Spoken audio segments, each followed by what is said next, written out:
আসসালামু আলাইকুম ওয়া রাহমাতুল্লাহ। প্রিয় বন্ধুরা, আশা করছি আপনারা সকলে ভালো আছেন।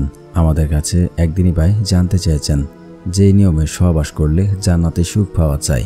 প্লিজ দয়া করে জানাবেন। ধন্যবাদ ভাই, আপনি সুন্দর একটি প্রশ্ন করেছেন আমাদের মাঝে। আজ জানতে পারবেন যে নিয়মে স্ত্রীর সাথে সহবাস করলে জান্নাতি সুখ পাওয়া যায়। মহান আল্লাহ তাআলা বিয়ের মাধ্যমে নারী পুরুষের একাত্রিত করেছেন এবং তার দুজনের মধ্যে স্বামী স্ত্রী পরিণত হয়েছে। স্বামী স্ত্রী উভয়ের যৌন মিলনের জন্য অনুমতি দিয়েছে। আপনি আপনার স্ত্রীর সাথে ইচ্ছা হলেই সহবাস করতে পারবেন, তবে ইসলামের সহবাসের কিছু নিয়ম নীতি বলে দেওয়া হয়েছে যেটা আমাদের মঙ্গলের জন্য। আমরা যদি ইসলামিক নিয়মে ইন্টারকোর্স করি তাহলে যৌন মিলন যেমন মধুর হবে, তেমনি যৌন মিলনের ফলে যে সন্তান আসবে তা নেক সন্তান হবে। স্ত্রী সহবাসের ইসলামিক প্রথম নিয়মগুলো প্রথম হলো স্বামী স্ত্রী সহবাসের পূর্বে এই দোয়াটি পড়বে। দোয়াটি হচ্ছে বিসমিল্লাহি আল্লাহুম্মা জান্নিবনা শাইতানা ওয়া জান্নিবনা শাইতানা মা রাযাকতানা। দোয়াটি আমি আবারও পড়ছি, বিসমিল্লাহি আল্লাহুম্মা জান্নিবনা শাইতানা ওয়া জান্নিবনা শাইতানা মা রাযাকতানা। অর্থ, হে আল্লাহ, তোমার নামে আরম্ভ করছি সহবাস, তুমি আমাদের কাছ থেকে শয়তানকে দূরে রাখো। আমাদের এই মিলনের ফলে যে সন্তান দান করবে সে সন্তানকে শয়তানের আক্রমণ থেকে দূরে রাখো। এই দোয়াটি পড়ার পরে স্বামী স্ত্রী যৌন মিলন বা সহবাস শুরু করতে পারে। পুরুষরা এখানে একটু ভুল করেন। মিলন মানেই তারা ভাবে যৌনাঙ্গে পুরুষাঙ্গ ঢুকিয়ে দেওয়া। বিষয়টা কিন্তু এমন নয়। সহবাস যেমন ইসলামিক নিয়ম আছে, তেমনি ডাক্তারও সহবাসের কিছু নিয়ম বলে দিয়েছেন। উপরে দোয়াটি পড়ার পরে আপনি আপনার স্ত্রীকে কিস করুন এবং পাশাপাশি তার সমস্ত শরীরে হাত বুলিয়ে দিন। তার শরীরে স্পর্শকাতর স্থানে হাত দিয়ে তাকে উত্তেজিত করুন। সহজভাবে বলতে গেলে স্ত্রীর যৌনাঙ্গে পুরুষাঙ্গ প্রবেশের পূর্বে আপনার স্ত্রীকে উত্তেজিত করে নেবেন।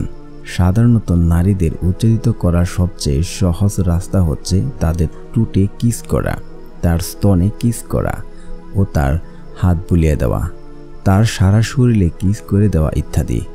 যখন আপনার স্ত্রী অধিক উত্তেজিত হয়ে যাবে তখন বিসমিল্লাহ বলে আপনার স্ত্রীর যৌনাঙ্গে প্রবেশ করান। স্ত্রী উচিত স্বামীর সব জায়গায় হাত বোলানো, শরীরের সব জায়গায় কিস করা। এর ফলে স্বামীও চরম সুখ অনুভব করবে এবং স্ত্রীও অধিক সময় আদর করতে মন চাইবে বা স্ত্রীকেও অধিক সময় ধরে আদর করতে স্বামীর ইচ্ছা জাগবে। সহবাসের পজিশনের ক্ষেত্রে ইসলামের কোনো বাধা বা নিষেধ করেননি। সূরা বাকারা আয়াত নম্বর 223 নম্বরে বলা হয়েছে, তোমাদের স্ত্রী তোমাদের শস্যক্ষেত্র, সুতরাং তোমরা তোমাদের ফল ক্ষেত্রে গমন করো যেভাবে চাও। আপনি আপনার স্ত্রীর সাথে যেভাবে খুশি সেভাবে সহবাস করতে পারেন। আপনি চাইলে শুয়ে বসে দাঁড়িয়ে স্ত্রীকে আপনার উপরে বা আপনি স্ত্রীর উপরে হয়ে সহবাস করতে পারেন, তবে সহবাসের প্রথম বা পথ হবে একটাই, স্ত্রীর যোনিপথ।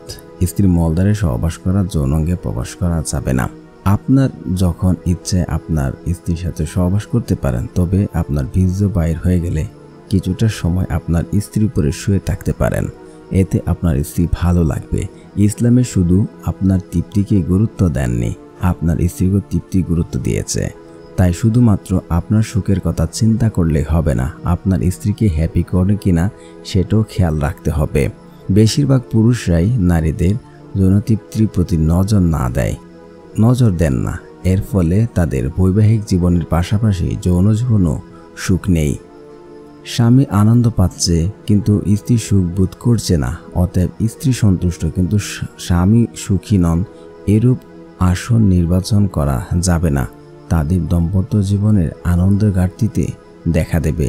দুজনকে দুজনের সুখের কথা চিন্তা করতে হবে, তাহলেই সুখ হওয়া যাবে প্রকৃত সুখ। আশা করছি আপনারা বুঝতে পেরেছেন। ভিডিওটি দেখার জন্য আপনাদের অসংখ্য ধন্যবাদ। আল্লাহ হাফেজ।